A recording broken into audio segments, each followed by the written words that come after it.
90 বছরের একজন বৃদ্ধা, হাত পা শরীর কাঁপছে, চোখে ঝাপসা দৃষ্টি।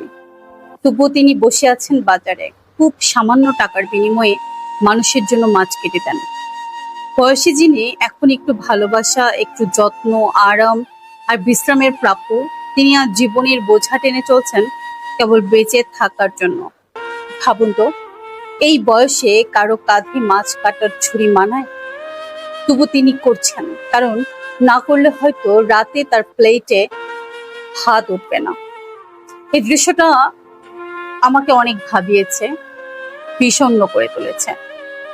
জীবন এভাবেই শিক্ষা দেয়, যদি তরুণ বয়সে পরিশ্রম করে কিছু সঞ্চয় না করেন, শেষ বয়সে সম্মান হারিয়ে কষ্টের দিন কাটাতে হয়।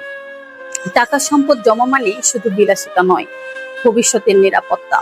আজকের এই বৃদ্ধার মতো যেন কারোর শেষ জীবনটা না হয়।